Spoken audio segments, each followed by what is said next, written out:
Sí, profe, buenas tardes. Le quería Buenas consultar lo tardes. que va a ser un examen teórico práctico. Los parciales, el primer parcial y el segundo parcial va a ser un parcial teórico práctico. ¿Está bien? Estamos definiendo un poco la modalidad en cuanto a lo que es más que nada la corrección del parcial. Eh, pero independientemente de eso, no quita que ustedes tengan que aprobar ese parcial, que va a tener tanto preguntas teóricas como preguntas prácticas, es decir, ejercicios, resolver ejercicios. ¿Bien? Generalmente siempre tratamos de que el parcial sea un 50% de teórico y un 50% de práctico en cuanto a las preguntas, para que sea equilibrada la forma de evaluar. ¿Bien? Disculpe, profe, buenas tardes. Buenas tardes. ¿Los parciales son presenciales o virtuales? No, la materia va a ser todo virtual, por lo tanto los parciales van a ser virtuales también. ¿Y ¿Eh? tiene Va a idea de ser. los finales, si van a ser presenciales este año? Tengo entendido de que sí, de que por lo menos ahora arrancaríamos en forma presencial. Si no se cambia nada y no aparece nada raro, sí. Ah, bueno, gracias. Bien, de nada. Bueno, un poco la bibliografía que tienen, nosotros le hemos puesto en el aula virtual algunos textos que pueden utilizar. Eh, la pregunta de qué libro es mejor que cuál, la realidad es que todos los libros son muy buenos, algunos desarrollan mejor un tema que otros, pero a grandes rasgos todos los libros de química general que puedan tener son muy buenos y obviamente tiene que ser, esta materia es complementaria, o sea, las clases son complementarias, tiene que siempre apoyarse sobre la parte teórica de los libros y la bibliografía que tengan, porque las filminas que nosotros les damos, tanto en las clases teóricas como prácticas, son de orientación y para poder, digamos, hacer más foco en un tema que en otro, pero no está todo el contenido teórico en esas filminas, con lo cual, para tratar de entender un poco mejor el tema, van a tener que recurrir a la bibliografía. ¿Eh? Bueno, después las clases que vamos a ver ahora, uno 2 y 3 ya las vieron ayer en la parte práctica. Yo no me voy a detener demasiado en explicar, digamos, qué es la química, para qué sirve, porque todo esto, de alguna manera, lo pueden ver en las filminas y con algunos ejercicios que han visto ya con Diana, pueden entender un poco más eso. Simplemente estas filminas, como es de todo el programa, entonces uno se detiene a veces un poco más en explicar algunos conceptos.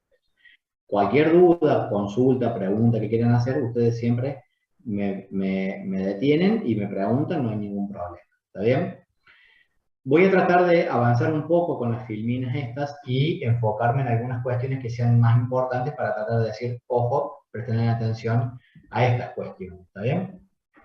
O sea, todo lo que tiene que ver con la materia, ustedes vamos a estudiar química y vamos a ver cosas desde muy pequeño como un átomo a entender un poco más qué pasa con el estado sólido cuando tenemos varios átomos en esa estructura. Eh, a ver, después entender un poco los estados de agregación y entender por qué, vamos a ver más adelante por qué algunos compuestos están a una temperatura ambiente en estado sólido, otros en líquidos y otros gaseosos.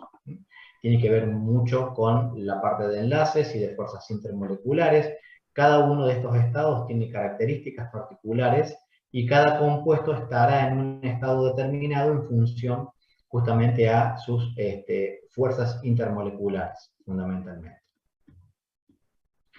Después, toda la parte de la clasificación de los sistemas, abiertos, cerrados, aislados, o si un sistema es homogéneo o heterogéneo. Acá va a ser importante entender esto en la parte de termodinámica, cuando es un sistema abierto, cuando es cerrado, cuando es aislado. No vamos a ver en la parte de termodinámica sistemas adiabáticos, o sea que vamos a trabajar más con sistemas abiertos y cerrados, en donde hay un intercambio de masa y energía, pero no vamos a trabajar con sistemas adiabáticos. Y lo que les decía desde el punto de vista macroscópico, si un sistema se puede definir como un sistema, o diferenciar como un sistema homogéneo o heterogéneo. Esto lo vamos a ver un poco más cuando veamos la parte de soluciones. ¿Bien? Y la composición química, diferenciar entre sustancias puras y mezclas. Pero, digamos, todo esto no es que vamos a empezar a preguntar, defíname un sistema o cómo está compuesto un sistema. ¿Está bien? Es a modo gráfico, simplemente. ¿Cuáles son las características de estos sistemas, tanto de los homogéneos como los heterogéneos? Por ejemplo, las soluciones forman parte de sistemas homogéneos, es decir, en una sola fase yo tengo un soluto disuelto en un solvente, y después puedo tener una mezcla de dos soluciones que formen un sistema heterogéneo que, por diferencia de fases, es decir, por ejemplo, si yo mezclo agua y aceite, voy a tener dos fases, una acuosa y una compuesta por aceite. Entonces, esa separación, esa interfaz, va a estar dada justamente por estas interacciones que va a haber entre moléculas que en este caso van a ser distintas. Entonces vamos a ver, o si ustedes recuerdan, de una regla que usamos mucho en química que dice que lo semejante disuelve lo semejante. ¿Está bien? Entonces, ¿por qué el agua y el aceite no se pueden mezclar? Y bueno, tendrá que ver un poco porque químicamente tendrán estructuras que no serán semejantes indudablemente. ¿Está bien? Después este cuadro resume un poco cómo está compuesta la materia, lo que habíamos recién de sustancias, de mezclas, soluciones, compuestos, etc. Bien, y después, bueno, tenemos, digamos, formas de separar las sustancias y de definir la composición química. Entonces, bueno, ahí podemos ver después cómo se pueden separar las sustancias. Bueno, son distintos tipos de sistemas y dependiendo del sistema en el cual estemos trabajando podemos hacer una separación o no de manera física o de manera química. Después, las propiedades de la materia. Bueno, acá es importante que ustedes entiendan que tenemos propiedades extensivas y propiedades intensivas. Las propiedades extensivas son todas aquellas que dependen de la masa y las intensivas son independientes de la masa. ¿Bien? Eso es importante para cuando veamos la parte de soluciones, sobre todo. Obviamente también tenemos propiedades físicas y propiedades químicas que componen la materia. ¿Bien?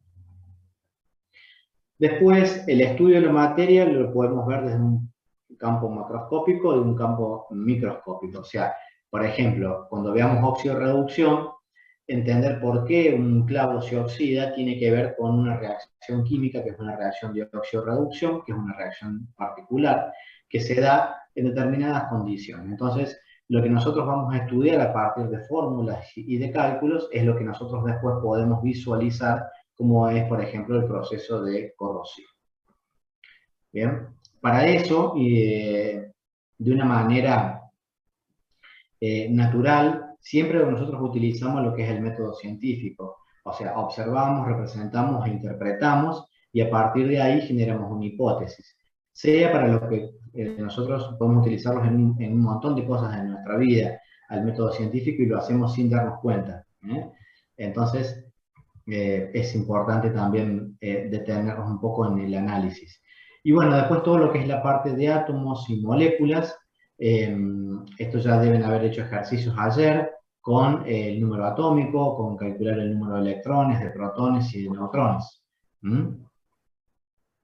Por ahora nosotros vamos a definir al átomo como un elemento que tiene un núcleo y una corteza, en donde en ese núcleo tenemos protones y neutrones, y en esa corteza imaginaria tenemos los electrones, que ya vamos a ver que en realidad están más ubicados en una especie de nube electrónica que en forma de órbitas. ¿Ven? Obviamente un átomo neutro tiene igual número de protones que de electrones. Esto parece algo obvio, pero después cuando veamos toda la parte de electroquímica, que tengamos que hacer el balance de masa y el balance de carga, tenemos que tener en cuenta estas consideraciones para poder analizar y poder resolver bien un ejercicio sobre todo. ¿Bien? familiarizarse un poco con la tabla periódica, tengan siempre presente en las clases, tanto teórica como práctica, una tabla periódica, porque vamos a ir haciendo algunos análisis que me interesa que también ustedes los vayan viendo para poder ir razonando, sobre todo cuando veamos la parte de propiedades periódicas. ¿Está bien? Todo esto de lo que es el número atómico, el número másico, y también lo tienen identificado con un elemento en particular en cada una de las tablas, así que no hay mucho más que agregar con esto. La parte de los isótopos, ¿está bien? Que en realidad el isótopo son átomos de un mismo elemento que se diferencian en el número másico, es decir, en el número de neutrones que tienen en su núcleo, sobre todo. Lo que es la composición porcentual, eso tiene que ver un poco con el valor de la masa atómica que ustedes tienen en la tabla periódica. Si se fijan, es un número con una cierta cantidad de decimales. Hay tablas que lo tienen con más, otras con menos, pero que ese número que aparece como la masa atómica de un determinado elemento corresponde justamente a el porcentaje de abundancia que tiene cada uno de los isótopos que conforman ese elemento. Por ejemplo, el peso atómico de la plata, que es de aproximadamente 107,9048 UMAS, se corresponde a un 51,86% de un determinado isótopo y un 48,14% del otro isótopo. ¿Está bien? Acuérdense y diferenciar bien lo que es el peso de un átomo a lo que es el peso de un mol de átomo, ¿no? Bueno, y esto es un poco un detalle del tema de cómo se forman los isótopos y para qué se utilizan. Es un ejemplo que damos siempre en clase, que lo van a poder ver bien en la filmina. Una diferencia entre átomos neutros e iones tiene que ver con que un ion es una partícula que tiene carga. Puede ser un catión con carga positiva, es decir, perdió un electrón, o un anión, que es una especie con carga negativa, es decir, que ganó un electrón en algún proceso, en una reacción química. ¿Bien? Entonces, lo más importante y lo que más cuesta en química es por ahí entender y hablar en el lenguaje de químicos. Por ahí es complicado y uno lo entiende porque no es la especialidad quizás de ustedes.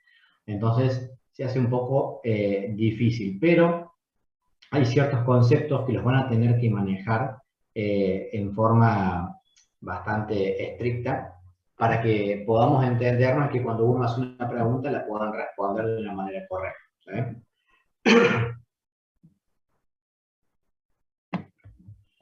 Bien. Bueno, ojalá pudiéramos dar tan rápido así una clase. De la clase 2 no voy a detenerme demasiado, simplemente es un poco para que ustedes vean las estructuras de las clases, para los que no han tenido clases conmigo en algún momento. Es simplemente, bueno, acá retomo un poco la parte de lo que es el átomo, sus estructuras, la tabla periódica, y después entramos un poco en la parte de nomenclatura. Ahora, yo les hago una pregunta, a ver si se acuerdan de química. El sodio tiene una facilidad para perder un electrón, no voy a preguntar por qué todavía, pero tiene una facilidad para perder ese electrón que tiene en su último nivel, que es el 3s1. Cuando el sodio pierde un electrón, se transforma en el catión sodio más 1, ¿bien? Y pasa de 11 electrones a 10 electrones. Entonces, cuando una especie pierde electrones, si su configuración electrónica cambia, ¿el compuesto químicamente también cambia? O, por ejemplo, si el bromo acepta un electrón y ahora se transforma en el anión bromuro. O sea, si el bromo como bromuro, ¿sigue siendo bromo o es otro elemento diferente? elementos del mismo cambian sus propiedades. Bien. Cambian sus propiedades y de elementos del mismo, es correcto, porque no estamos hablando de reacciones nucleares. O sea, lo que está cambiando acá es la cantidad de electrones que puede o ceder o ganar una determinada especie, pero su núcleo no se ve modificado. Por eso nosotros en química trabajamos mucho con las reacciones químicas en donde hay intercambio de electrones, como por ejemplo una reacción oxidorreducción, pero no estamos hablando de una química nuclear en donde estamos modificando el número de protones o el número de neutrones. Entonces, si bien la configuración electrónica cambia, y en este caso el sodio va a tener una configuración isoelectrónica del gas noble neón, no quiere decir de que porque tenga una configuración isoelectrónica, es decir, la misma configuración electrónica que el gas noble que le antecede, se transforme en un gas noble. ¿Está bien? Simplemente el sodio lo que hace, al perder un electrón, se transforma en un catión, pero sigue siendo sodio igual. Lo mismo pasa con el bromo, que tiene una tendencia más bien a ganar electrones que a perder, por propiedades periódicas, que ya vamos a ver. Entonces, tanto el sodio como el bromo se siguen comportando como tal, simplemente lo que tienen es o una carga menos o una carga más. Que eso también hace la diferencia en cómo pueden llegar a reaccionar algunos elementos, pero desde el punto de vista nuclear no se ven modificados. ¿Está bien? Bien. Bueno, una diferencia que tenemos que entender y que es importante es Profe. diferencia... Sí. Disculpe, es que no sé si está compartiendo pantalla porque quedó en el muchas gracias. Ah, perdón. No lo quería interrumpir con la explicación anterior. No, perdón, claro, no, perdón. Espera, que si bien lo que estaba explicando era esto. Perdón, ahí están viendo la filmina de Sí, la ahora tabla sí. periódica. Sí, claro, como se me terminó la pantalla, la presentación anterior, yo puse en modo presentación en mi máquina, pero claro, eso no se comparte. Me pasa siempre lo mismo. Lo que estaba explicando recién un poco del sodio y el bromo es justamente eso. Chicos, por favor, interrúmpanme cuando quieran, no dejen que yo siga hablando solo y ustedes están viendo otra cosa, ¿no? Lo que tengo tantas presentaciones abiertas por ahí cuando voy cambiando de pantalla en pantalla, yo al verla pienso que ustedes también la ven. Disculpen. Lo que yo recién les decía era que el sodio, cuando pierde un electrón, tiene su estructura isoelectrónica que del gas noble neón, pero no por eso tiene que ser químicamente igual al neón. ¿Me explico? Igual, recién cuando les hablaba del bromuro, cuando pasa de bromo a bromuro, en realidad tiene una configuración isoelectrónica del gas noble kriptón, pero no es que se transforme en kriptón. ¿Está bien? Es una pregunta que por ahí, en algunos casos, se ha hecho y que la han respondido mal, porque creen que cuando cambia la composición o la estructura electrónica, cambian las características y las cualidades del elemento. Y no es así. ¿Bien? Era eso lo que yo quería que quedara en claro. Y otra cosa que es importante también es diferenciar entre lo que es los electrones de valencia o la valencia de un elemento y el número de oxidación. ¿Está bien? ¿Por qué? Porque los electrones de valencia son todos aquellos electrones que están en sus últimas capas y que son los que va a utilizar ese elemento para poder ceder o utilizarlos para ganar más electrones en una reacción química. Y el número de oxidación representa un número que puede ser positivo o negativo y va a depender si ese elemento pierde o gana electrones. ¿Bien? Entonces, no confundir la valencia de un elemento con el número de oxidación. Bueno, esta es una tabla periódica con las valencias más comunes, si se quiere, y eso hace referencia después a toda la parte de nomenclatura que ustedes van a poder ver en estas filminas y que ya han empezado con la parte práctica en el día de ayer. ¿Está bien? Nomenclatura. A ver, la nomenclatura, ustedes van a ver en las filminas que hay tres formas de nombrar un elemento. y muchas veces se puede nombrar de una u otra forma. A nosotros, digamos, no nos interesa que ustedes sepan una en particular, simplemente que lo nombren bien o que lo formulen bien. ¿Está bien? Entonces, no decimos tiene que ser sí o sí por UPAC o numerales de stock. Eso, en realidad, hay elementos que son más fáciles nomenclarlos por un método u otro, pero no quiere decir que estén mal. ¿Está bien? Siempre y cuando se cumplan todas las reglas y esté correctamente escrito el nombre de ese elemento, ¿no? Entonces, toda la parte de nomenclatura, después revísenla. Acá tienen información, después en las guías de trabajos prácticos también tienen algunos cuadros donde van a poder revisar y buscar también información. ¿Está bien? Así que eso es más complementario a lo que les estoy mostrando ahora. ¿Está bien? Toda la parte de óxidos. ¿Está bien? Ayer ustedes vieron toda la parte de formulación. ¿Han hecho ejercicios? Sí, profe. ¿Sí? ¿Se acuerdan algo o no se acuerdan nada de toda esta parte de nomenclatura? Sorprendentemente, sí. ¿Sí? Bueno, a ver. Es un tema que está al principio, pero que es un tema que después se da con el resto de las unidades. ¿Por qué les digo? Porque en la parte de estequiometría se pueden dar problemas, y esto estoy hablando ya en un parcial, por ejemplo, o en un examen final, también sucede, que se dé, por ejemplo, el enunciado del problema, perdón, dando el elemento, por ejemplo, no sé, el sulfato de potasio reacciona con el ácido clorhídrico para formar tal sal. Todo eso no se los damos en fórmula, sino que se los damos en una manera escrita, y ustedes después van a tener que buscar en la tabla de aniones y cationes y escribir correctamente la fórmula, porque si la fórmula química de esas sales no las escriben bien, todo el balanceo de la ecuación, toda la parte estequiométrica que ustedes resuelvan no va a estar bien. Entonces, es un tema no menor saber nomenclatura.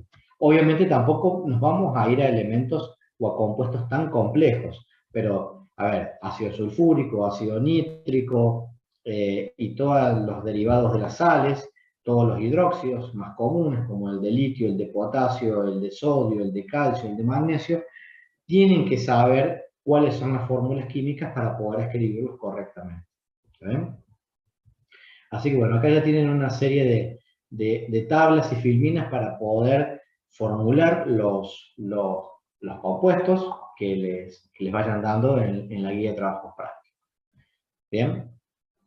Hay mucha información, la verdad que esto hay que sentarse y verlo un poquito con detalle. Ya les voy a dar bien el nombre de uno de los textos en los cuales explica mejor la parte de nomenclatura. Porque tanto en el Chang como el Witten no le dedican demasiado tiempo a la parte de nomenclatura, pero hay otro de los libros que está dentro del material que le hemos dado, que lo pueden buscar y ahí explica con más detalle la parte de nomenclatura, si lo quieren revisar. ¿Eh?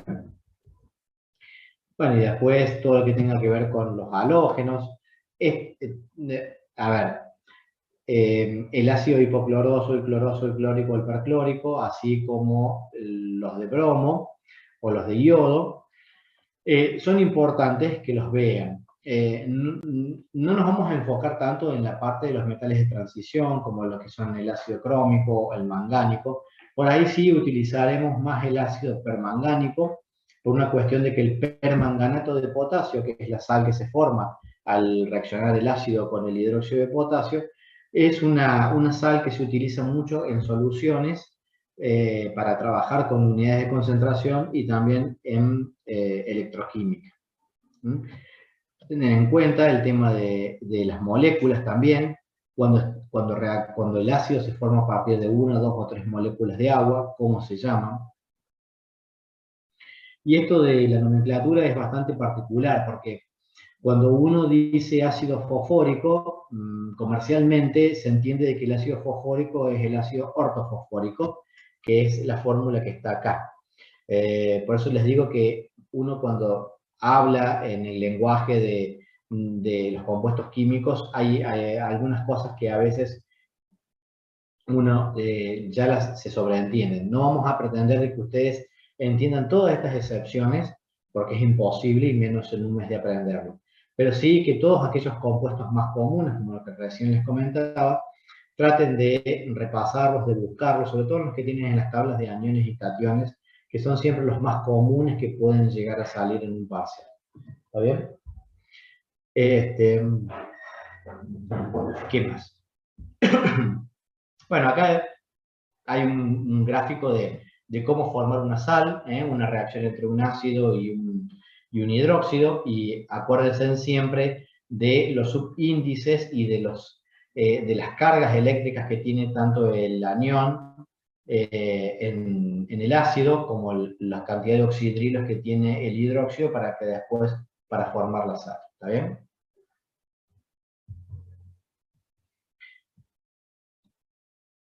Bueno, acá hay más ejemplos de sales, que por ahí algunas pueden salir más, otras menos en los ejercicios.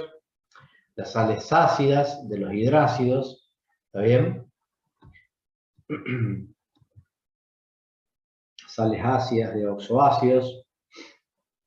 Y eso sería la parte de nomenclatura, ¿está bien?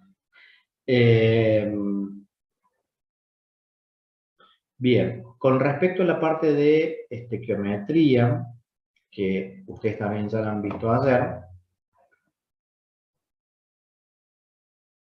han resuelto ejercicios de estequiometría, ¿no es cierto? Sí, profe. Sí, profe. ¿Tienen dudas respecto a estequiometría? ¿Cómo resolver? ¿Cómo plantear una ecuación? ¿Hay algo que les cueste más? Como para poder saber y orientarlos un poco, yo también en la parte teórica.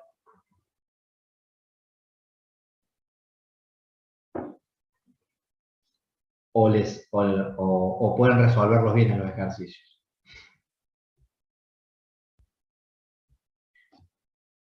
A ver, recuerden que nosotros trabajamos con unidades de medición. Y esas unidades, nosotros, cuando queremos utilizar un solo átomo, vamos a estar hablando de UMAS, que son unidades de masas atómicas. Como es imposible poder pesar un átomo o una molécula, nosotros trabajamos en realidad con el número de Avogadro, que entonces hacemos la transformación de esas unidades de masas atómicas, ¿está bien?, a gramos. Eso ténganlo en cuenta. Bueno, acá hay un ejercicio de cómo calcular la masa atómica de un determinado elemento, ¿está bien? La masa molecular, cómo calcularla. Acá tienen un ejercicio, si se quiere, bastante sencillo de cómo calcular el peso molecular de una molécula de ácido sulfúrico, ¿está bien? Tienen que siempre tener en cuenta los subíndices y multiplicar por la masa que ustedes obtienen en la tabla periódica. Pero como recién les decía, nosotros vamos a trabajar con el concepto de mol, que es el número de Avogadro, que es este valor que ustedes ven acá, que es de 6,02 por 10 a la 23. Entonces, el número de Avogadro se utiliza igualmente como si yo utilizase el número docena. Con docena quiero indicar que estoy diciendo que tengo 12 cosas. Con el número de Avogadro tengo una mayor cantidad, son 6,02 por 10 a la 23.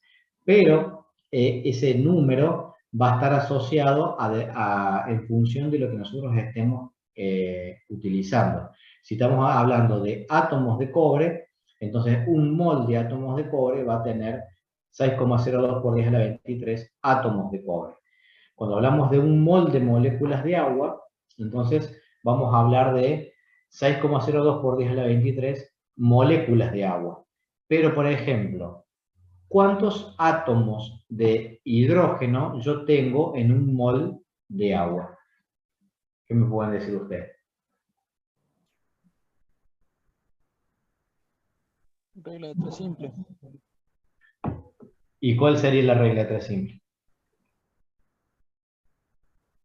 Y sería, profe, el doble de la cantidad del número de Avogadro. Bien, exactamente. lo que me dicen de regla de 3 simples está bien. Yo digo, a ver, si un mol son 6,02 por 10 a la 23, si yo acá tengo, a ver, yo lo que quiero que entiendan ustedes es que en un mol de moléculas tengo 2 moles de átomos de hidrógeno. Entonces, esa pregunta por ahí parece media capciosa cuando uno pregunta la cantidad de átomos que hay, porque no tenemos que confundir moléculas con átomos. Yo en una molécula de agua tengo 2 átomos de hidrógeno y 1 de oxígeno, pero en un mol de moléculas tengo 2 por 6,02 por 10 a la 23 átomos de oxígeno y tengo 6,02 por 10 a la 23 átomos de hidrógeno y 6,02 por 10 a la 23 átomos de oxígeno. ¿Se entiende la diferencia? ¿Y a qué apuntaba yo con la pregunta recién? Sí, Eso. profe, quedó claro ahí. ¿Quedó claro? Eso Sí, sí, ténganlo en cuenta, ténganlo muy en cuenta porque los ejercicios de estequiometría muchas veces les preguntan varios ítems. Les preguntan, punto A, ¿cuál es la masa del producto que se generó? Punto B, ¿qué volumen del subproducto se formó? Punto C, ¿cuántos moles de reactivo A se van a utilizar para formar tantos moles de producto? Y después cada tanto viene, ¿cuántos átomos se formaron? Y hay que entender que cuando me pide cuántos átomos, tengo que entender justamente ese subíndice de la fórmula que yo tengo de mi compuesto. ¿Está claro? Porque muchas veces cometen el error de no utilizarlo y está mal resuelto ese punto del ejercicio. Pero bueno, es como para que ustedes vayan teniendo en cuenta. Cuando hablamos de iones, sea un anión o un catión, cuando hablamos de moles, tenemos exactamente el mismo razonamiento. ¿Está bien? Así que eso también tenganlo en cuenta, porque cuando yo hablo de mol, puedo hablar de mol de cualquier cosa. Obviamente, el mol se utiliza porque es una unidad de medición en química. Obviamente, no voy a estar diciendo, no sé, un mol de personas por ahí. Pero tengan en cuenta que la unidad mol quiere decir 6,02 por 10 a la 23. Después, ¿a qué está asociado? Si a átomos o a moléculas, tendremos que ver bien qué tenemos de cada uno de ellos. Gráficamente acá tenemos un mol de cada uno de estos compuestos y fíjense en que en algunos casos ocupa más y en otros casos menos espacio y eso tiene que ver también con su composición. Acá tienen datos como para entender cuando hablamos de un mol a qué se refiere. ¿Está bien? La masa molar, lo que recién calculábamos del peso de una molécula de ácido sulfúrico, yo ahora lo que estoy calculando es un mol, por eso entonces cambio la unidad de medida y en vez de decir que es de 98,1 UMAS, ahora es de 98,1 gramos. Acá tienen unos ejercicios para poder resolver, si quieren. Y todo lo que es la parte de composición porcentual, fórmula empírica, fórmula molecular, no lo vamos a ver en este curso, ¿está bien? No vamos a profundizar demasiado. Acá ustedes tienen cómo calcular la composición porcentual de un determinado compuesto. Y la composición porcentual sirve para calcular tanto la fórmula empírica como la fórmula molecular. ¿Está bien? Acá tienen un diagrama de cómo resolver los ejercicios. Son recetas. En química trabajamos mucho con esto de recetas, es decir, es una forma una metodología de resolver un ejercicio que siempre se aplica a cualquier tipo de ejercicio. Muchas veces, dependiendo de los datos que tengamos, vamos a partir de una parte o de otra de esa receta para resolver un ejercicio. ¿Bien? Pero bueno, toda esta parte dijimos que no la habíamos evaluado. ¿Bien? Bueno, acá hay ejercicios también para que ustedes lo tengan en cuenta, porque obviamente después cuando se rinde el final de la materia, para quien lo tenga que rendir, pueden surgir estos tipos de ejercicios porque se evalúa todo el programa de la materia. Bueno. Transformaciones de la materia. Acá vamos a empezar a hablar un poco de lo que son las reacciones químicas, sin saber cuáles son los tipos de reacciones. Una reacción química siempre implica un estado inicial y un estado final, y ese estado inicial, que son los reactivos, pasan a un estado final como productos a partir de una transformación. Esa transformación, ¿está bien?, es lo que nosotros vamos a poder después calcular con variables termodinámicas, por ejemplo. Entonces, una reacción, ¿está bien?, o una reacción química, tenemos reactivos y tenemos productos. Entonces, del lado izquierdo de la ecuación, lo que yo tengo son los reactivos. En este caso, por ejemplo, tenemos metano más oxígeno en una reacción de combustión, que al quemarse el metano en presencia de oxígeno forma dos compuestos nuevos que son dióxido de carbono y agua. ¿Está bien? Entonces, de este lado de la ecuación tenemos los reactivos, de este otro lado tenemos los productos. Químicamente, los reactivos y los productos obviamente van a ser diferentes, pero tienen que tener en cuenta que hay que aplicar una ley, que es la ley de acción de masas, en la cual, independientemente de cuáles sean los reactivos y los productos, en una reacción química no se forman nuevos elementos. No estamos hablando de reacciones nucleares. Por lo tanto, si los reactivos están compuestos por carbono, hidrógeno y oxígeno, los productos van a tener que estar compuestos por carbono, hidrógeno y oxígeno también. Obviamente que la disposición o la forma de generarse esos nuevos compuestos va a cambiar en cuanto al número de elementos que va a tener uno respecto de otro, pero yo acá en una reacción química no tengo formación de nuevos compuestos. No me podría aparecer, por ejemplo, no sé, dióxido de azufre en vez de dióxido de carbono, porque no tengo azufre del otro lado de la ecuación, en la parte de los reactivos. Entonces, eso es importante que lo tengan en cuenta, porque a la hora de resolver un ejercicio de estequiometría, lo primero que tienen que hacer justamente es ajustar la ecuación, hacer un balance de masa, lo que se llama un balance de masa, para identificar que tengo la misma cantidad tanto de un lado como del otro de la ecuación.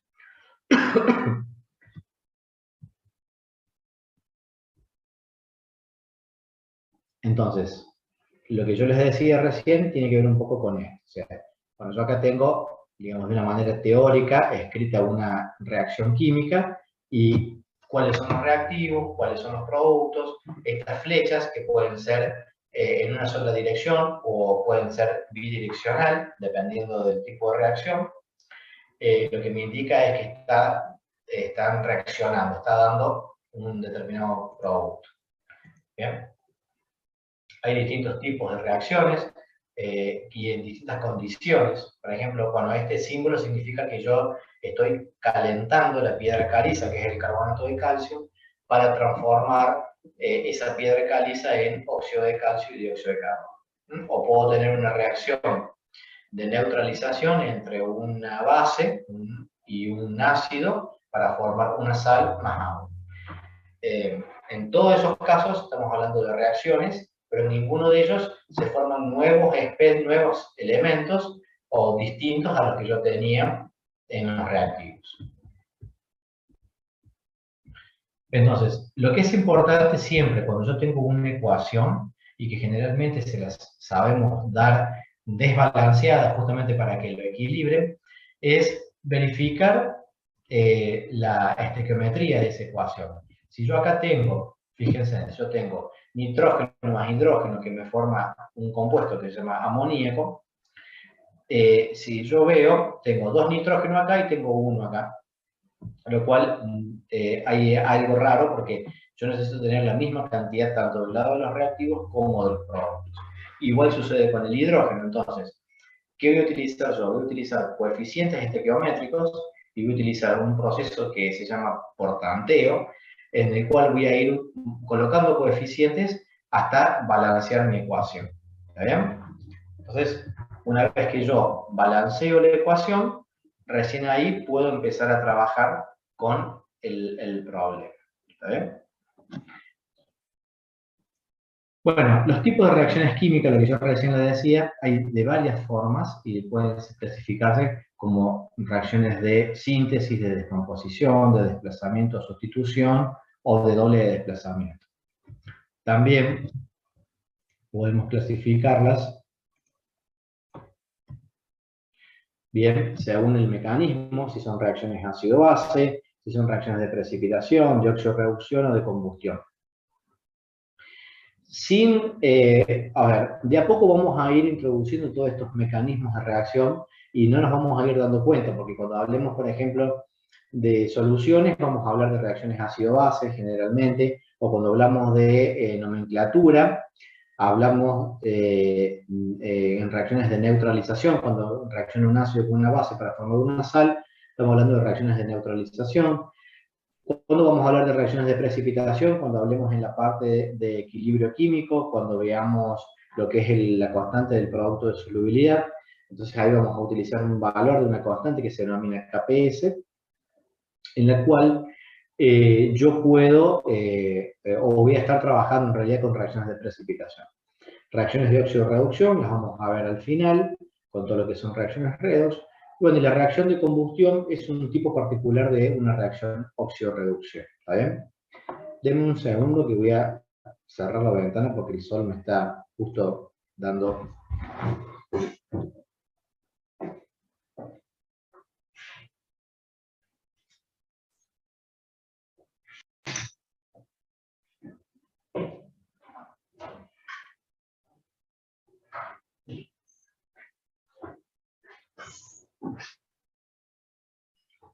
Bien, entonces, como les decía, estos tipos de reacciones las vamos a ir viendo y las vamos a ir incorporando a medida que vayamos viendo las distintas unidades.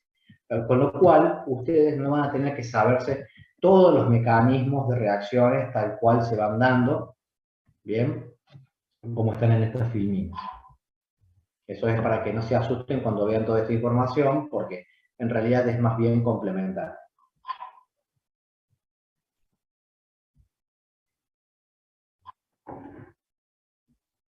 Las reacciones de precipitación van a ser importantes cuando veamos toda la parte de KPS. Y las de redox aún más cuando veamos toda la parte de óxido de producción. ¿Bien? Bueno, y un poco lo que yo les decía recién con la parte de estequiometría, es importante siempre que tengan en cuenta, y creo que Diana se los debe haber remarcado mucho en la parte de práctica, que primero tienen que equilibrar la ecuación. Y lo que yo sugiero, siempre cuando resuelvan un ejercicio de estequiometría, una vez que ustedes tienen la ecuación estequiométrica y está balanceada, traten de sacar la mayor información posible que les puede dar esa ecuación. Si yo veo, tengo que 2 hidrógenos más oxígeno me forman agua, pero indirectamente hay información que yo puedo sacar, como por ejemplo decir que tengo 2 moléculas de hidrógeno, 1 molécula de oxígeno y 2 de agua, y puedo calcular también y agregar las masas de cada uno de ellos. ¿Está bien? Entonces, eso es importante para que ustedes después, dependiendo de lo que le pide el ejercicio, lo puedan utilizar para resolverlos. ¿Bien? Verifiquen, saben, o sea, en la parte de estequiometría ayer, ¿ustedes verificaban la estequiometría de la ecuación cuando hacen los ejercicios?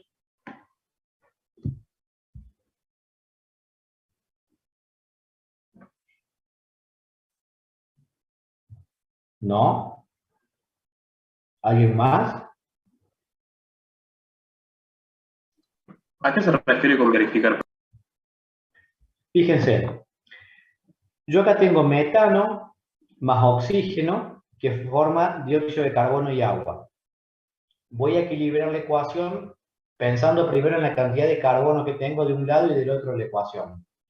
Yo acá tengo un átomo de carbono y acá tengo un átomo de carbono, lo cual el carbono está bien.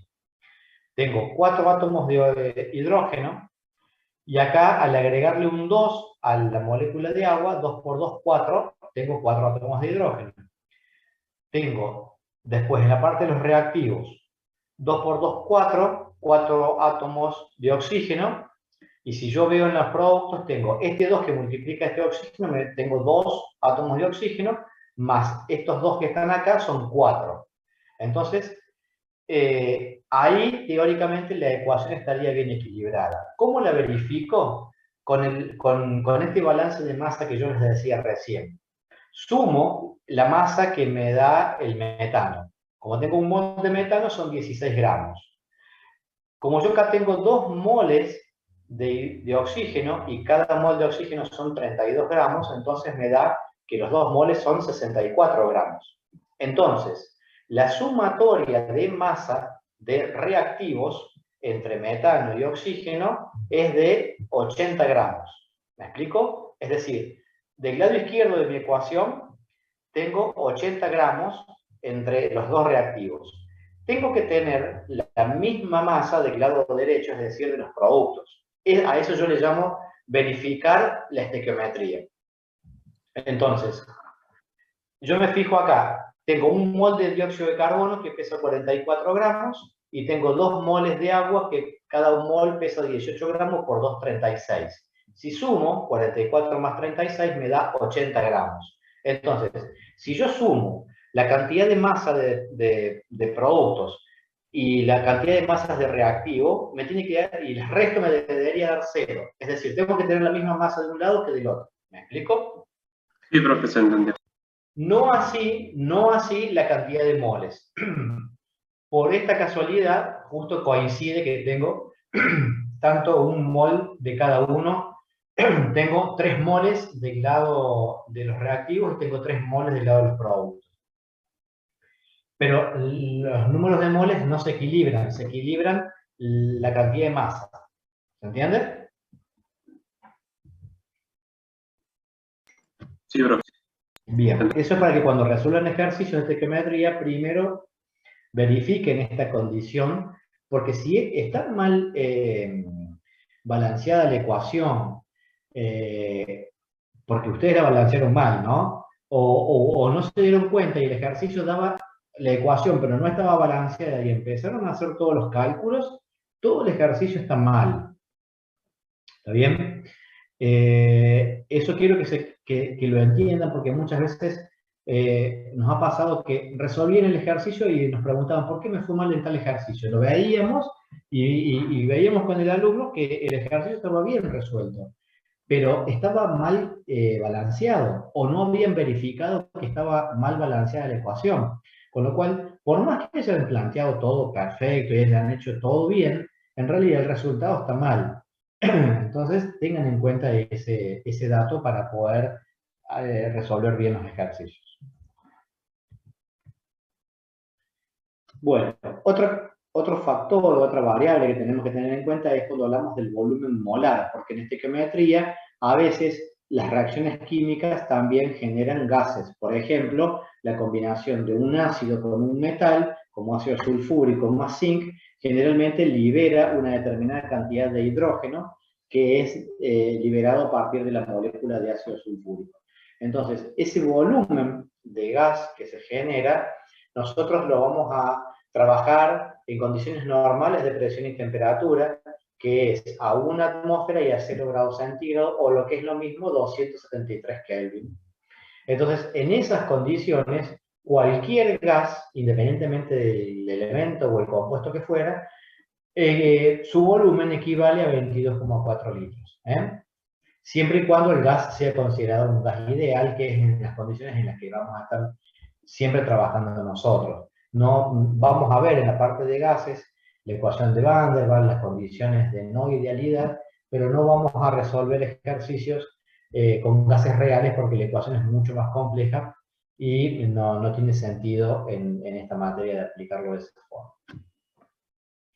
Bien, otro tema importante, reactivo limitante y reactivo en exceso. Eso lo tienen que tener en cuenta porque la mayoría de las reacciones químicas no son 1 a 1, es decir, no reaccionan la misma cantidad de un reactivo y otro para formar un determinado producto, sino que siempre voy a tener algún reactivo que va a estar en exceso y otro que va a limitar. Entonces, me interesa siempre trabajar con el reactivo limitante, no con el reactivo en exceso. ¿Por qué? Porque si yo mi reacción química va a depender del reactivo limitante. Cuando se consuma mi reactivo que limita la reacción, por más que yo tenga de otros reactivos más, que son los que se llaman en exceso, la reacción no se va a poder complementar porque está faltando de uno de los reactivos. ¿Está bien? ¿Se entiende el concepto de reactivo limitante? ¿Podría decir de vuelta, por favor? Bueno, el reactivo limitante, como lo dice la palabra y parezca algo redundante, es el que limita la reacción. A ver, imagínense ustedes que van a preparar sándwich de jamón y queso. Entonces, tenemos pan, tenemos jamón y tenemos queso. No sé, lo hacemos con pan lactal, dos panes lactal, una feta de jamón y una de queso. ¿Está bien? Eso va a ser mi producto, el sándwich, que va a estar compuesto de 2 partes de pan, una de jamón y una de queso.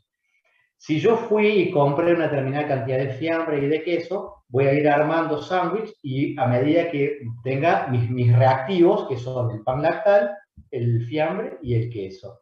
Si a mí se me termina el queso, no voy a poder seguir fabricando sándwich de jamón y queso. ¿Está bien? Entonces, ¿cuál es el limitante? El queso. Ese vendría a ser el reactivo limitante en una reacción química. Cuando yo hablo de un reactivo limitante, es aquel reactivo que una vez consumido, la reacción no puede llevarse más a cabo porque me está faltando parte de ese reactivo. ¿Me explico? ¿Se entiende? Sí, que está en las proporciones, en definitiva. Sí. El reactivo limitante es el que termina condicionando. Entonces, por más que si yo tengo el reactivo A más el reactivo B, que me forman el producto C, si se consume todo el reactivo A, por más que yo siga teniendo B, no tiene con qué reaccionar B para formar C. Por eso se llama a uno de ellos reactivo limitante. En la mayoría de las ecuaciones, siempre vamos a tener uno de los dos reactivos que va a ser el que va a limitar la reacción. Por ejemplo, acá tenemos hidrógeno y oxígeno que forman agua, y dentro de este recipiente yo tengo moléculas de hidrógeno y moléculas de oxígeno.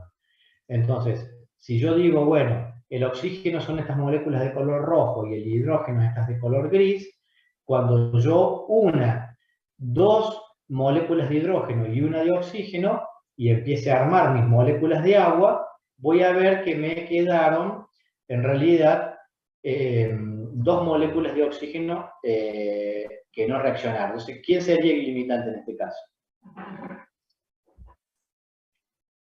¿El hidrógeno o el oxígeno? El hidrógeno. El hidrógeno es el que limita, ¿está bien? Porque no tengo más. Lo que me queda ahí es oxígeno que no tiene con quién reaccionar. Ese es un poco el concepto de reactivo limitante y reactivo en exceso. Entonces, cuando en un problema de estequiometría tengan que trabajar con reactivo limitante y en exceso, cuando les pida calcular la cantidad de producto que se forma, utilicen la regla de 3 haciendo referencia al reactivo limitante. No lo pueden hacer en función del reactivo en exceso porque el resultado va a ser incorrecto. ¿Está bien? Eso ténganlo muy en cuenta. Bueno, el rendimiento de la reacción, es decir, me indica a mí de los reactivos que yo incorporé, qué porcentaje se transforma en producto y qué no. Y la cantidad del rendimiento se calcula en función de, o está relacionado también a la pureza. Es decir, ¿por qué? Porque no todos los reactivos son 100% puros. Entonces, hay que tenerlo en cuenta, por ejemplo, al porcentaje de pureza. El rendimiento lo que me indica es en realidad cuánto se formó y cuánto yo esperaba que se formara. Entonces, ese va a ser el rendimiento de mi reacción. Acá tienen un ejercicio resuelto en donde estamos hablando justamente de rendimiento de una reacción. Entonces, yo lo que calculo siempre con mi ecuación estequiométrica es la ecuación teórica, la ecuación hipotética, en donde todo es ideal, donde todos los reactivos se forman en producto. Pero después, como a mí me dice que el rendimiento es de un 70%, entonces yo cuando haga el cálculo estequiométrico voy a calcular que en realidad de este ejercicio me daría que se me formarían mucho menos cantidad de productos, justamente porque el rendimiento no es el 100%. Acá estamos hablando también cuando trabajamos con pureza. Tienen 2 ejercicios resueltos, como para que también los utilicen de ejemplo para poder realizar ejercicios que yo sé que tienen en la parte de la guía de trabajo. ¿Bien? Bueno, ¿estamos yendo demasiado rápido hasta acá o esto ya lo han visto ayer también? Yo no quiero repetir cosas que ya hayan visto ayer, por eso estoy haciendo o enfocándome en lo que creo que es más importante para poder entender y resolver los ejercicios de esta unidad. ¿Hay algo que tengan alguna duda, que quieren que lo volvamos a ver? Yo no tengo problema, lo volvemos a ver.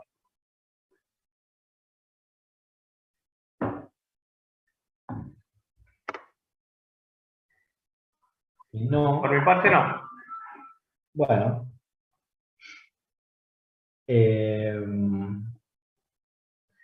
Bueno, me alegro que entonces vayan siguiendo un poco el hilo de todo esto, porque la verdad que es bastante temas y obviamente hay que ser bastante estrictos con los tiempos. A ver.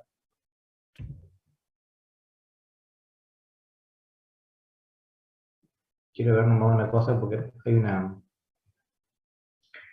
filmina que no me está...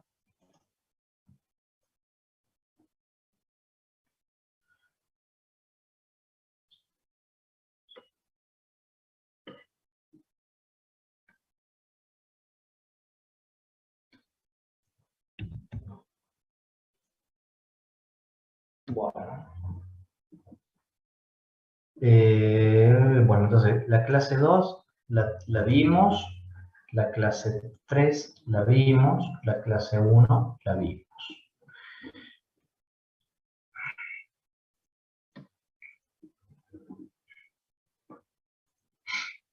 A ver, de la clase 4 que ustedes tienen,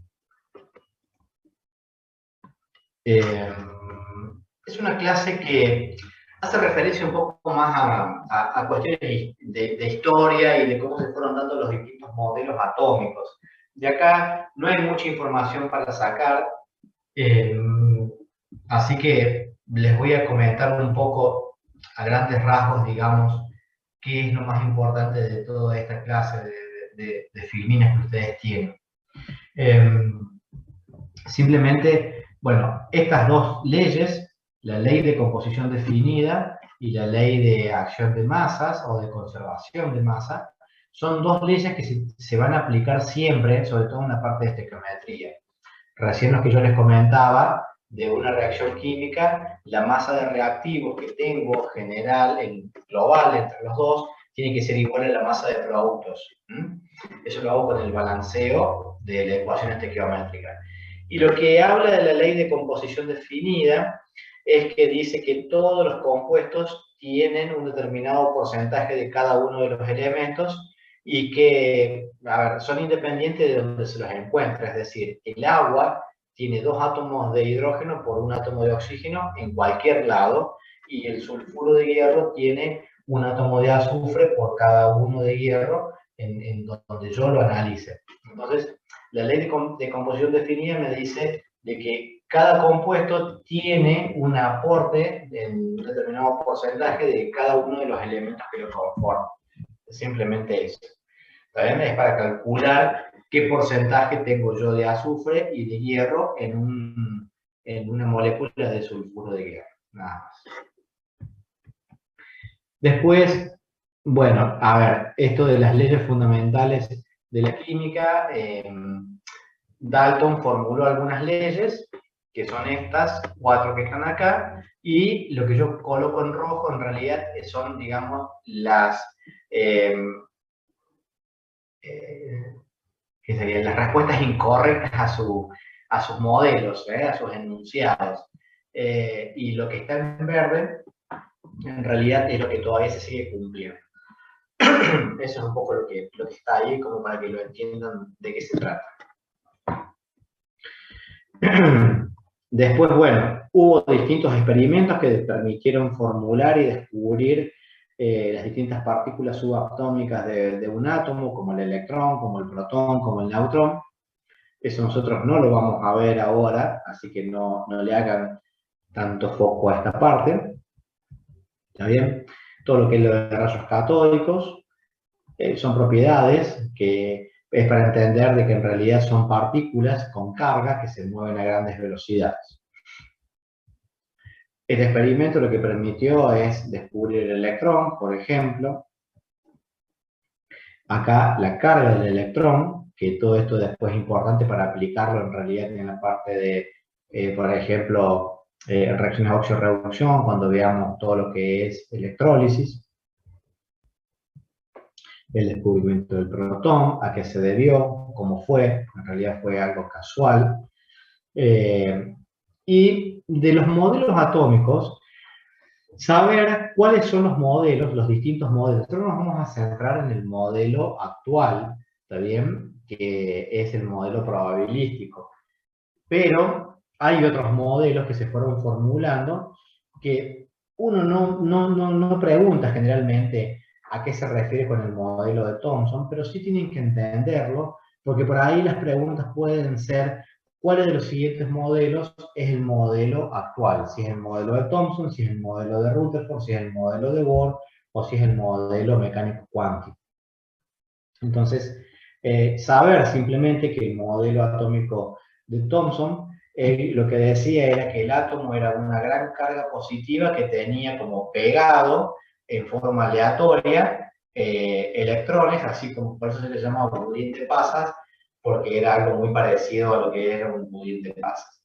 Obviamente, ese modelo de Rutherford, que había sido un discípulo de Thomson, descubre que en realidad no es así, bombardeando una lámina de oro con un haz, con partículas cargadas con carga positiva, partículas alfa, y denotó que la mayoría de las partículas pasaban. Entonces, si pasaba, quería decir que no era una esfera rígida, sino que había una gran distancia entre el núcleo y los electrones.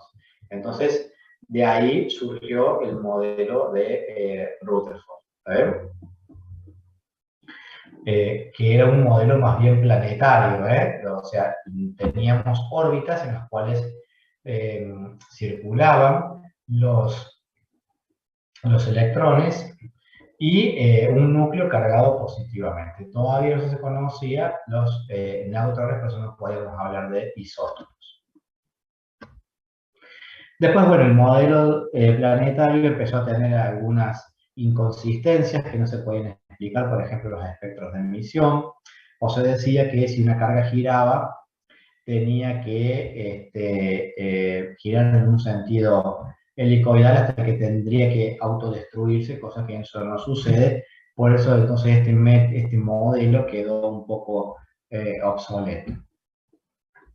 Bueno, esto es un poco más de historia referido a los espectros y a los distintos tipos de radiaciones, todo lo que es la parte de reactividad natural, pero simplemente son datos, digamos. De esta unidad, de esta clase, lo que yo les recomendaría es que se enfoquen en simplemente diferenciar los distintos tipos de modelos y entender a grandes rasgos cuáles eran las características de cada uno y por qué se fueron como invalidando entre sí, nada más.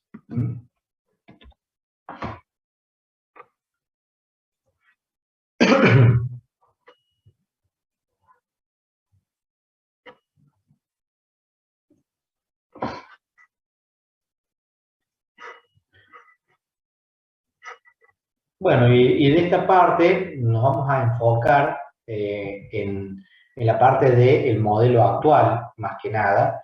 Esta clase surge o arranca con el modelo atómico de Rutherford, donde se ve cuáles son los inconvenientes que tenía y que por qué no podía demostrarse que era un modelo sostenible. Y a partir de ese modelo, Bohr formula, a partir de la teoría cuántica, que se propuso a partir de Planck, nuevas modalidades de entender un poco el átomo y utilizó todas estas informaciones para poder formular su modelo.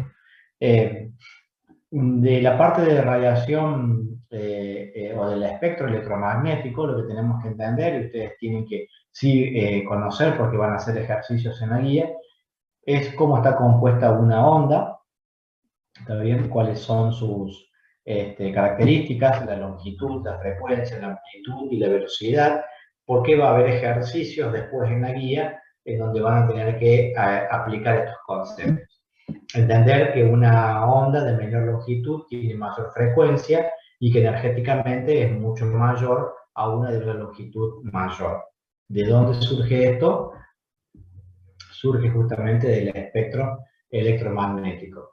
La radiación electromagnética está compuesta en realidad por dos campos, uno eléctrico y otro magnético, que son perpendiculares entre sí. ¿Está bien? Esa es la forma en la cual se propaga. Y el espectro electromagnético lo que nos permite a nosotros es clasificar los distintos tipos de radiaciones según su longitud de onda o su frecuencia.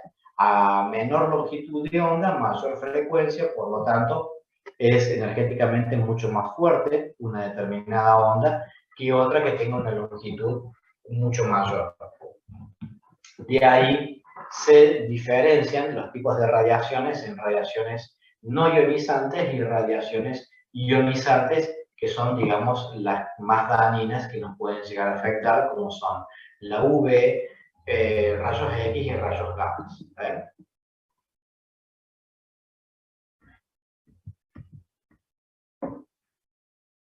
¿Cómo está compuesto el espectro? Bueno, está compuesto por el espectro visible, en este caso, que es una porción del espectro electromagnético, si se fijan, que está ubicado en esta posición. Y el espectro visible se compone a su vez también con distintas longitudes de onda que van desde el rojo hasta el violeta, y cada color indicará una mayor o menor frecuencia, que están en esta tabla, no tienen por qué saberlo, simplemente que a veces se les va a dar como dato un ejercicio donde les diga la luz verde que tiene una longitud de onda de 550 nanómetros comparada con la luz amarilla que tiene una longitud de onda, supongamos, de 580 nanómetros, indique cuál de las dos longitudes de onda o cuál de los dos tipos de luces, si estamos hablando de un determinado tipo de luz, es energéticamente mayor. Entonces lo que van a tener que hacer es demostrar cómo y por qué una es mayor que otra. ¿Está bien?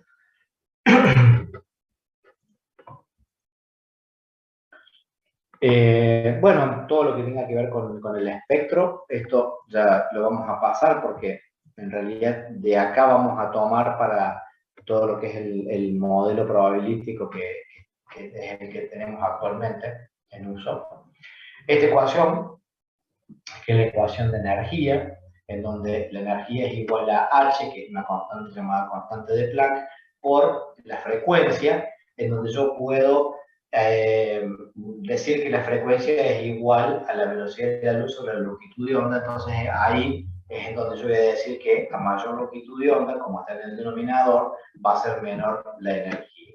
Es una forma de analizar un ejercicio, por ejemplo. Con estos conceptos, bueno, Einstein toma todas estas formulaciones por Planck, por Maxwell, y lo que formula es la teoría corpuscular, en la cual él puede explicar un efecto que no se conocía hasta el momento, que era el famoso efecto fotoeléctrico, que hoy en día es de muchas aplicaciones, sobre todo en lo que son las celdas fotovoltaicas para lo que es la generación de energía. Entonces, lo que habla este experimento es que se irradia una placa metálica dentro de un tubo de vacío y se ve que la radiación no depende del tiempo de exposición de la placa, sino de la longitud de onda de esa radiación. Si esa longitud de onda no tiene una frecuencia determinada que energéticamente pudiese desplazar un electrón de la placa metálica, por más intensidad que yo tuviese de mi luz, no iba a poder generar este efecto que se denomina efecto fotoeléctrico. Eso se descubre a partir de esta teoría.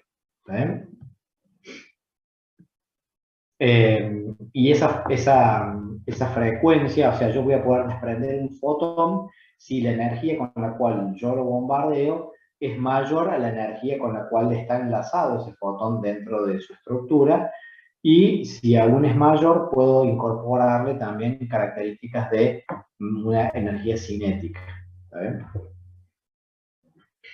Por ejemplo, yo acá tengo una placa de potasio, y esta placa de potasio necesita 2 electronvolts para poder desprender un electrón. Entonces, una luz de color roja, un LED rojo o un LED verde, van a poder emitir fotones. En realidad el rojo no va a extraer fotones directamente porque está por debajo de los 2 electronvolts, es 1,77. La luz verde, que tiene una longitud de 550 nanómetros, entonces tiene una energía de 2,25 electronvolts, con lo cual va a poder desprender un electrón. Y la ultravioleta, que al ser energéticamente más potente, va a poder emitir mucho más fuertemente ese electrón. ¿Está bien? Entonces, a mayor velocidad del fotón, mayor energía emitida, mayor número de fotones, mayor número de electrones emitidos.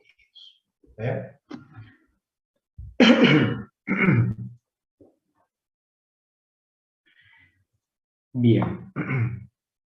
Bueno, acá es un poco una especie de resumen del efecto fotoeléctrico. Esta filmina y la anterior, la que teníamos acá, las voy a retomar después en la parte de estructuras periódicas, para que hagamos un análisis y entendamos un poco por qué, por ejemplo, el rubidio necesita menos energía para emitir un fotón de la que necesita, por ejemplo, el potasio o el sodio. ¿Alguien me lo podría explicar? Como para poder adelantarnos un poquito, o no lo relacionan. No entendí la pregunta.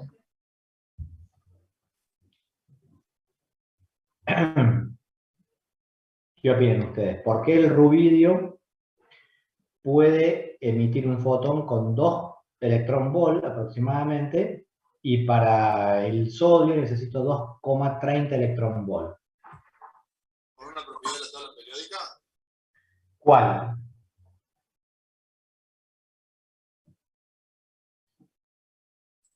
¿Qué propiedad periódica utilizo?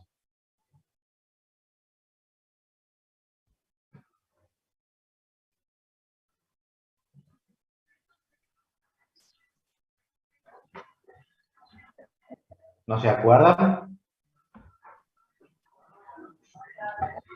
¿Puede ser electronegatividad? No. Es el radio atómico. El radio atómico, sí. Ignacio, Estaba del otro lado. Ignacio me lo explica por chat. Si no les molesta, chicos, para yo no estar abriendo chat y buscando presentaciones más, si lo pueden hacer todo por audio, me encantaría. Para no estar, porque para ahí a lo mejor hago una pregunta, me la respondieron y yo a lo mejor no abrí el chat. Yo veo que me están llegando mensajes, obviamente, pero digo, mientras uno está preguntando, hablando, discutiendo un tema, tratando de escuchar qué dicen los demás, también tratar de leer los mensajes como que se hace bastante complicado para hacer todo al mismo tiempo. Es una sugerencia, nada más. Es el radioatómico. A mayor radioatómico, mayor separación del núcleo, hay una menor carga nuclear efectiva, por lo tanto es mucho más fácil extraer un electrón de un elemento como el rubidio que como el sodio. ¿Está bien? ¿Esto por qué lo pregunto? Lo pregunto porque la materia, cuando uno la da, parece como que la va dando en bloques y que no tiene nada que ver la unidad 1 con la 2, con la 3, con la 4 y así hasta la 10. Y en realidad, todas las unidades están relacionadas entre sí. ¿Bien? este tema que estamos hablando de modelos atómicos, del efecto fotoeléctrico, tranquilamente se podría integrar con propiedades periódicas y también, aunque todavía no lo vimos, lo podría también integrar y hacer una pregunta un poco más compleja con todo lo que tenga que ver con potenciales de reducción cuando hablemos de óxido de reducción. Entonces, ¿qué es lo que pretendemos que ustedes utilicen o estudien la materia? Que la estudien de una manera, primero que la razonen, que la entiendan y que traten de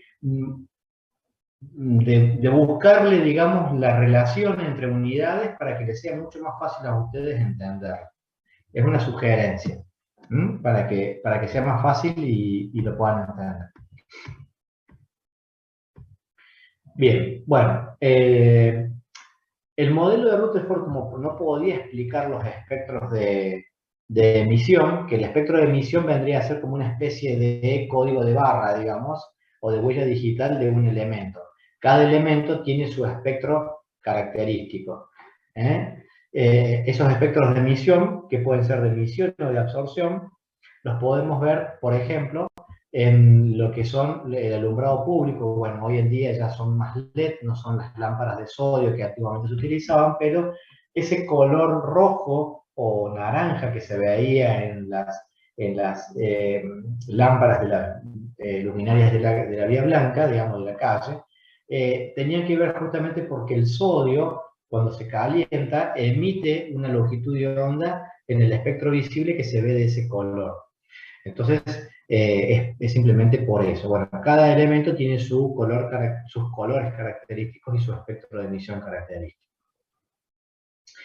De la teoría atómica de Bohr, no vamos a ver todos los postulados de Bohr, porque es imposible sabérselos. Léanlo, fíjense. ¿Qué es lo más importante de esto? En realidad, entender cuál es y a qué se le llama estado basal o fundamental, que es el estado de menor energía, y es el nivel, hablando de números cuánticos, el n igual a 1. ¿Está bien? Cualquier electrón que esté posicionado en un nivel mayor al 1, se va a decir que ese electrón está en un nivel de mayor energía o en un estado excitado, que se le llama. ¿Está bien? Eso es un poco a lo que se llama estado basal o fundamental. El espectro de emisión que tenía Bohr utilizó el átomo de hidrógeno como ejemplo. Es el átomo más sencillo porque tiene un protón y un electrón. Y se aplicaba perfectamente su teoría y su modelo al átomo de hidrógeno. Pero para los elementos polielectrónicos ya empezó a tener algunos problemas. ¿Cuándo nosotros tenemos un proceso de emisión o de absorción? En un proceso de absorción lo tenemos cuando un electrón pasa de un nivel de menor energía a uno de mayor energía. Ahí lo que está haciendo ese electrón está absorbiendo energía, por ejemplo, por la emisión de un determinado fotón. Entonces, cuando ese electrón está en un nivel de mayor energía al cual estaba y cae nuevamente a su nivel original, ese exceso de energía lo emite en forma de luz, en forma de fotones. ¿Bien? Entonces, las dos formas que tenemos son de absorción o de emisión. Y dependiendo de qué nivel inicial y final pase un electrón. De esa forma yo voy a poder calcular con esta ecuación la energía de un determinado proceso, de un proceso de emisión o de un proceso de absorción. ¿Bien?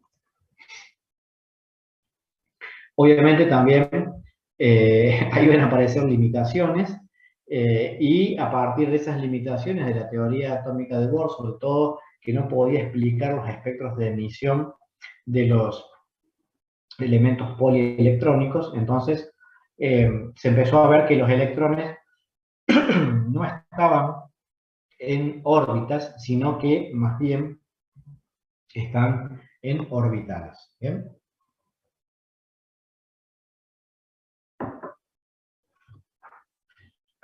Entonces, el modelo actual, que es el mecánico cuántico o un modelo probabilístico, es el modelo que vamos a utilizar para explicar procesos como, por ejemplo, el de enlace, el de hibridación, de una determinada molécula.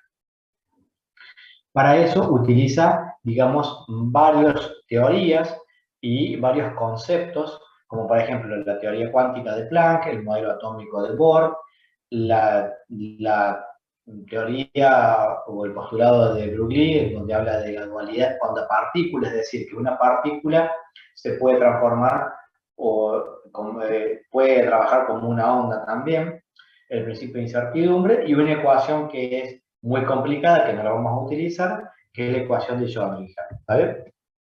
Lo más importante del modelo actual y el que estamos utilizando nosotros es que el concepto cambia de órbita a orbital. Es decir, los electrones ahora no van a estar en posiciones definidas, sino que van a estar dentro de una nube en donde haya una mayor probabilidad de poder encontrar un electrón. ¿Está bien? Pero nosotros no vamos a poder saber con exactitud en dónde va a estar. Por eso se habla de un principio de incertidumbre en el cual yo no puedo conocer al mismo tiempo la posición y el momento de un determinado electrón. Bueno, estas son algunas de las características del modelo. Los electrones se ubican en niveles probables de energía. Siempre vamos a hablar de probabilidad, no vamos a hablar de que tenemos una certeza de encontrar un electrón en un determinado lugar. Vamos a calcular el cambio energético con la ecuación de energía que veíamos inicialmente, y que el electrón va a tener un comportamiento dual onda-partícula, es decir, que el electrón puede comportarse como una onda o también como una partícula. ¿Bien?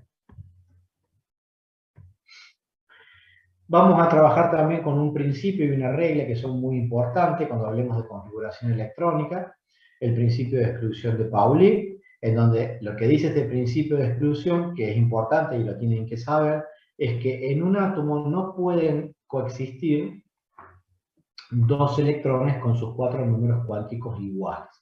Se van a diferenciar siempre en uno, que va a ser el momento de spin, que es el momento en el cual gira ese electrón. Y la regla de Hahn lo que me indica es una regla empírica en realidad, en donde me dice que al llenar los orbitales de igual energía, por ejemplo los orbitales p, los electrones se van a distribuir siempre que sea posible con espines paralelos. Es decir, que los espines paralelos son todas las flechas para arriba o todas las flechas para abajo. No, ¿por qué es mucho más estable que si yo apareo los espines? Porque si yo en un solo orbital coloco dos electrones, como no pueden tener los mismos 4 números cuánticos iguales, entonces, como los electrones son cargas negativas y tengo dos cargas iguales, se van a repeler entre sí. Y ese proceso de repulsión hace de que sea más inestable un elemento a que si yo los coloco todos con los espines en paralelos. ¿Bien?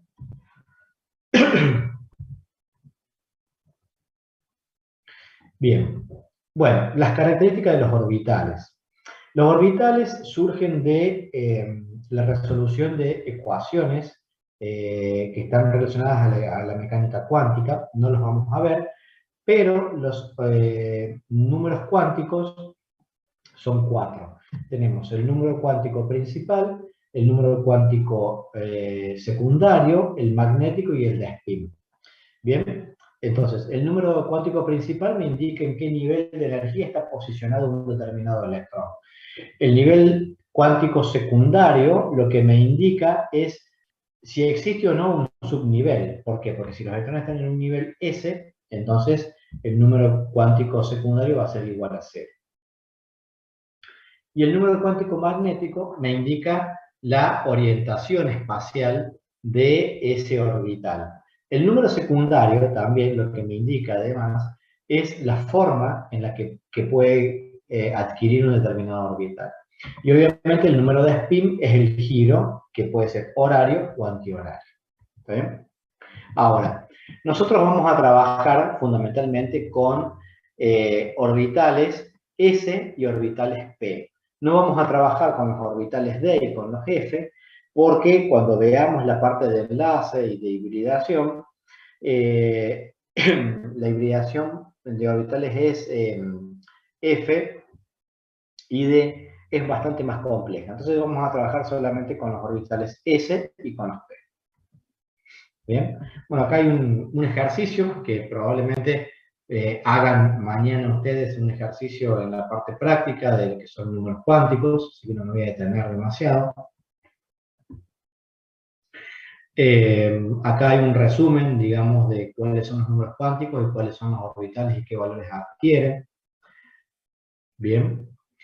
Y cómo se distribuyen los electrones en un diagrama de energía y eso plasmado en una tabla periódica tiene que ver con un principio de mínima energía, que es un principio de construcción de la tabla periódica, que se hace en función del número atómico y partimos siempre de completando los niveles de menor energía y hacia los de mayor energía. No podemos poner un electrón en cualquier nivel de energía. Entonces, ¿cómo lo hacemos? Lo hacemos a partir de una regla que se llama la regla de la diagonal, que de esa manera nosotros vamos a ir completando los distintos niveles de energía en función de la cantidad de electrones que tenga cada elemento. ¿Bien?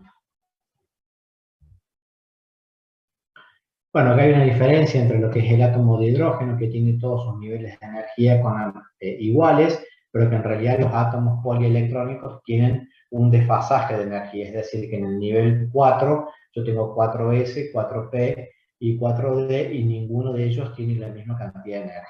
¿Bien?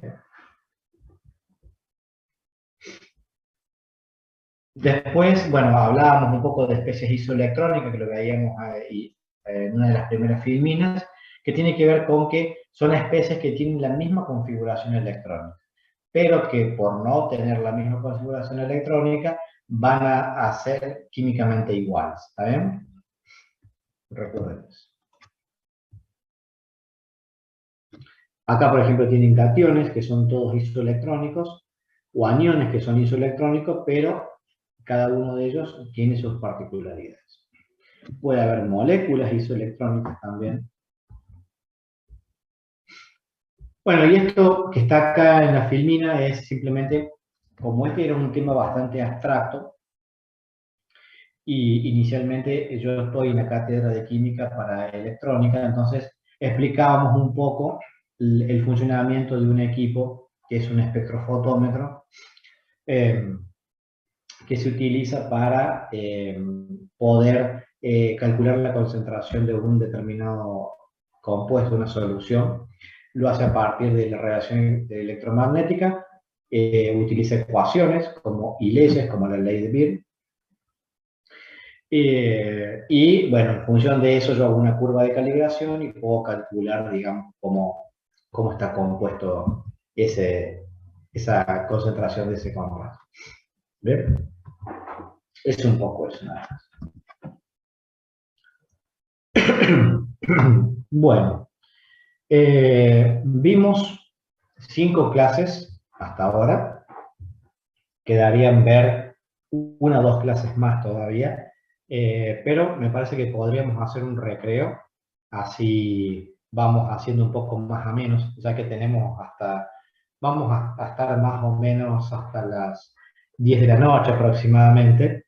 Los días que tenemos todo el día teórico, por ahí se hace un poco más extenso todo y está bueno ir parando a cada rato, como para hacer un recreo. Así que hagamos un recreo de unos 10 minutitos aproximadamente. Bueno, yo tengo las 19:47, a las 20 volvemos a retomar la parte que falta, que vamos a empezar a ver un poco más ahora sí, más despacio y más lentamente, todo lo que tenga que ver con propiedades periódicas.